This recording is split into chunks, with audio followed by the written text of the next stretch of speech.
I used to be a Weird Warriors kid. Now I'm a Weird Warriors adult. Each week, I'm discussing a chapter of the iconic books by Aaron Hunter. My name is Charlie, and in today's episode, I will be talking about Prophecies Begin, Book 2, Fire and Ice, Chapter 3. Join me on this adventure into the world of warrior cats.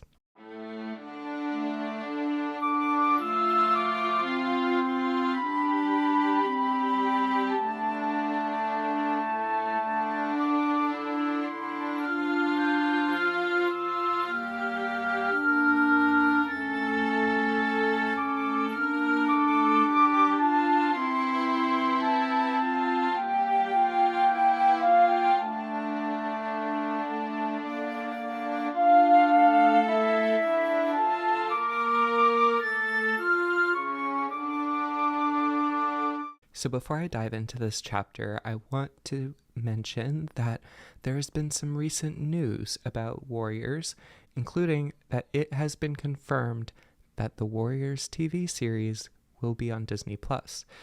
Now, that's almost all the information I know. I glanced at some of the articles on the Warriors website, but I want to do a couple bonus videos where I go really in depth of reading through these articles and reacting and telling my thoughts and feelings on the news. So that is very exciting. So make sure to subscribe on Substack for just $5 a month so you can access those bonus episodes. It would also grant you access to extended spoiler versions of each episode, as well as access to the comment section. So without further ado, let's get into Chapter 3. So the chapter begins with Bluestar leading ThunderClan back to camp from the gathering, and the cats all wake up at the return of those that attended the gathering. And they start asking a bunch of questions, and Bluestar jumps onto the high rock, not even needing to call for a clan meeting because everyone's already there. And she says that there was a lot of tension between the clans and that she became aware of a possible new alliance between Crooked Star and Nightpelt. Now, I was wondering, how did she become aware of this? Because Fireheart certainly noticed it, and so did Tigerclaw when Nightpelt and Crooked Star exchanged glances after they had been bickering and Bluestar stepped in to mediate. Then the alliances seemed to shift quite drastically. So Bluestar was jumping off the Great Rock when they seemed to solidify an alliance behind her back. But maybe she could tell just from their shared desires of WindClan territory that they would probably be joining forces to take WindClan's territory. But also Tigerclaw could have told her on their way back that he saw them looking at each other like that. But okay, wait. I was going to say, I have thought of One Eye as a tomcat, but I was surprised that she was a she-cat here. But One Eye is actually referred to by both pronouns here. Either a typo or a gender fluid, amazing character. That would be cool. But One Eye asks about Nightpelt's name. Hasn't he been accepted by StarClan yet? And it says, he plans to travel to the Moonstone tomorrow night, Tigerclaw told him. But then One Eye says no leader can speak for their clan at a gathering without receiving StarClan's approval first. And Bluestar says, he has the support of ShadowClan, One Eye, nodding at the old she-cat. So on one page, One Eye is referred to by him and she-cat. So, interesting. But anyway, then Graystripe calls out that they don't seem like they would join forces since they had the argument about the hunting rights in the river. But Fireheart asks Graystripe, didn't you see the looks they were swapping by the end of the meeting? And Willowpelt asks why RiverClan needs extra prey. They have plenty of fish. But Dappletail says, at the gathering, some of the RiverClan elders spoke of Two Legs taking over part of their river. And Phosphor says, that's right, they say two legs have been living in shelters beside the river, disturbing the fish. The River Clan cats have had to hide in the bushes and watch them with empty stomachs. I'm curious if the shelters they're building beside the river are like tents, like maybe people are going to camp out. Actually, I feel like it's a campsite. Let me look on the map. Oh, wait, or on the human or two-leg map. Yeah, Morgan's Farm campsite is right near the river, right near River Clan camp. So yeah, and in the little picture, yeah, it looks like there's cabins or a cabin and a bunch of tents. So, yep. Blue Star says, for now, we must be careful to do nothing that may bring Shadow Clan and River Clan closer together. Go and rest now. Running Wind and Dustpaw, you will take the dawn patrol. Now, I was kind of confused about that because I don't think Running Wind is Dustpaw's mentor, right? Actually, now I don't remember. But if they were not paired together for training, it would seem weird to have an apprentice go on a patrol without their mentor. But anyway, then they all go to sleep, and for the second night in a row, Fireheart has a dream. He can hear and smell the thunder path and the monsters. And then it says, suddenly through the din, which I don't know what that is, Fireheart heard the pitiful cry of a young cat. I want to look up what din means. I wonder if it means like darkness. Din definition. Skipping the AI overview, let's go to dictionary.com. Din. A loud, confused noise, a continued loud or tumultuous sound, noisy clamor. Okay, so yeah. The sound of the wailing cat, or maybe kit, is slicing through the sound of the monsters. Now, I'm wondering who this young cat is. Could it be one of the kits of Wind Clan? Because I feel like he was dreaming of Wind Clan in his previous dream. And I know Ashfoot was mentioned to have kits, and Morning Flower was mentioned to be expecting kits. So, I don't know. Could it be one of those kits? Maybe some kits were just born and that's the sound Fireheart's hearing. I don't know. But Fireheart wakes up and he can still hear the cry echoing in his mind. He hears Tiger Claw growling in the den. I assume in his sleep, because he doesn't elaborate on that. It doesn't say Tiger Claw was staring at him or anything like that. And I feel like I still want to see some mention of how awkward it is that Fireheart has to share the Warrior's Den with Tiger Claw because of how much he suspects Tiger Claw. But Fireheart can't sleep, so he goes outside and looks up at the night sky. He can smell that Darkstripe and Longtail are guarding the territory, and he feels soothed by the calm of the sleeping camp, and he thinks to himself, every cat must have nightmares about the Thunder Path. So he goes back into his den and goes to sleep. And before he knows it, he's woken up by Graystripe, and Fireheart is confused because they're not on the morning patrol, so why would he be waking him up? And Graystripe says, Blue Star wants to see us in her den now.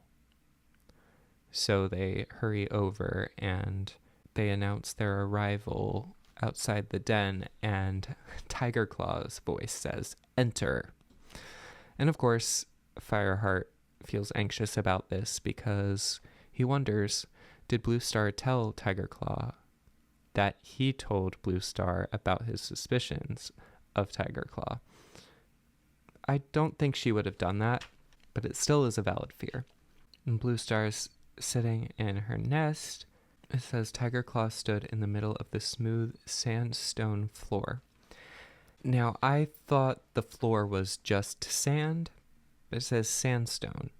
Now, is it sandstone like the sandstone, or is it sand and stones? Because it's sand-stone, and I can't tell if the hyphen is there because it's one word that's cut off at the end of the page, so it was split in half, or if it's actually a hyphenated like sand stone, one word with a hyphen, meaning like a sandy and stony floor. It's such a tiny detail, but I still want to be able to picture what Blue Star's den is like.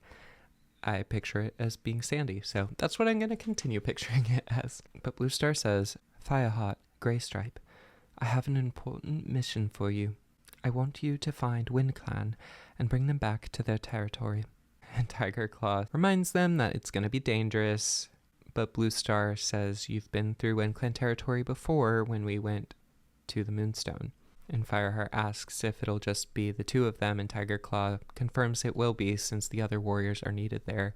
Leafbear is coming soon, so they need to catch as much fresh kill as they can since the moons ahead will not have very much prey available. Bluestar says Tigerclaw will help you prepare for the journey, and Fireheart feels worried since it seems like Bluestar still has a lot of faith in her deputy, and he feels like he's the only cat in ThunderClan who doesn't trust him. And Bluestar says they need to leave as soon as possible, and Tigerclaw follows them out of Bluestar's den and asks them, do you remember how to get to WindClan territory? And Greystripe says, oh yes, Tigerclaw, we were there only... And he's about to say, the other night. But Fireheart cuts him off and says, only a few moons ago. And luckily, Tigerclaw doesn't pick up on this. And he says, and can you recall WindClan's scent? And the two warriors nod. And Tigerclaw tells them they'll need herbs for strength and to keep their hunger away. So they should get them from Yellowfang. And he reminds them that Nightpelt will be traveling to the Moonstone tonight, so they should keep well out of his way. And I'm thinking, so couldn't they just wait one more night? Like, I know they're trying to get ahead of RiverClan and ShadowClan's plan to take WindClan's territory, but they could wait one night, right? Although it is morning. I think the journey does take a long time, but Nightpelt probably is starting the journey now. I don't know if ShadowClan is really closer to the Moonstone, so I don't know if he would need to leave later than the ThunderClan cats need to when they go to the Moonstone, but anyway, it sounds like it's risky that they'll run into each other, but they really could just wait. I guess Bluestar feels like this is really urgent, so it's worth the risk. So Greystripe and Fireheart head to Yellowfang, and on the way, Fireheart is worrying about how Tigerclaw seemed to be treating them with as much respect as he would any warrior. Was it possible that he wasn't the traitor that Ravenpaw thought? It also says even though it was cold, neither cat shivered because as the days were getting shorter, Fireheart could feel his coat getting thicker, which is cool. I think they're still going to end up shivering once it gets colder, though, because your coat can only keep out so much of the cold. And finally, they get to Yellowfang's den, previously Spotted Leaf's den, and Fireheart is reminded of Spotted Leaf and misses her desperately. Greystripe calls for Yellowfang, saying they need some traveling herbs, and Yellowfang comes out and asks where they're going, and Fireheart tells her. Now, I'm kind of surprised that Bluestar didn't tell them to keep this mission top secret, because I feel like there is still risk of word of their mission leaking to the other clans. Firstly, just from clan gossip, as it seems like the news of Fireheart and Greystripe becoming warriors spread to the other clans very soon after they became warriors. Because cats knew about it already at the gathering before Bluestar announced it at the gathering. But also, there could still be a mole in ThunderClan, because how did ShadowClan know that ThunderClan was unguarded when Bluestar, Tigerclaw, Greypaw, and Firepaw visited the Moonstone? Because they attacked, and then Tigerclaw blamed Yellowfang for being like a spy and telling ShadowClan ThunderClan was unguarded, and later Tigerclaw was heavily implying that Ravenpaw was a traitor of ThunderClan. So if it's not Yellowfang and it's not Ravenpaw, then who told ShadowClan that ThunderClan was unguarded? Now maybe there's a mole, maybe there's not, maybe ShadowClan just attacked and got lucky, but it does seem suspicious. So I feel like they should be keeping information like this secret in case someone leaks more information. Yellowfang says, "Your first warrior mission. Congratulations. I'll fetch the herbs you need." And she brings back a bundle of dried leaves. "Enjoy," she purred, laying them on the ground. Now I feel like she sounds almost too nice. I mean, not in a way that I'm like suspicious of it being not genuine, but it just feels like the way it was written isn't Yellowfang. Like, I know they're on good terms now, but she's still grumpy, you know, like, I don't know. And I also wonder what these herbs are, because I like to research what different herbs they mention to see how accurate the properties of them are as described in the books. Like, what herbs could they be having that make them not hungry? But they eat the leaves and they're disgusting. And then Graystripe says, "Come on, Slow Slug." I love that. "Let's get going. Bye." And bye has an apostrophe before it, which I know bye is an abbreviation or a shortened version of goodbye. So that makes sense, but I like never really see that written that way. So I thought that was interesting. And then Yellowfang says, "Goodbye, good luck, youngsters." And this time goodbye has a hyphen between good and bye. Again, I typically see it as one word, so it's interesting. Anyway, they race through the tunnel under the ferns, and they hear the ferns rustling in the morning breeze. They seemed to be whispering, "Good luck, travel safely." And that's the end of chapter 3. Pretty good chapter, pretty short. Just the aftermath of the gathering and the launching of this mission. So I feel like it's finally getting started. Like, the plot is set in motion now. They're going to go on this journey. Tensions are high. Suspicions are still suspicioning. And our heroes are going on a mission. So I'm very excited for what will come next in this book. And I'm also excited for what news I will be covering and discovering in the upcoming bonus episodes. I might also make a video for my doll channel, Lots of Love, because I feel like I might reach more people on there and draw some new listeners to the podcast, and also just make more people aware of this news, because I feel like it's not widely covered, at least maybe not in my algorithms. I did see one thumbnail of a YouTube video on the channel Bright Guardian Akira called "Warrior Cats Will Be on Disney." So in one of my videos, I'll be reacting to that, because that's what made me aware of this news. And then I looked on the Warriors website and saw there were some articles that were talking about some news like this. So I'll react to that video, I'll react to the articles, and then I think maybe for my doll channel, I'll make like a more concise video that's free to watch, where I just kind of give a summary of everything that I learned from the articles and everything, but we'll see. So anyway, this has been Into the World of Warrior Cats.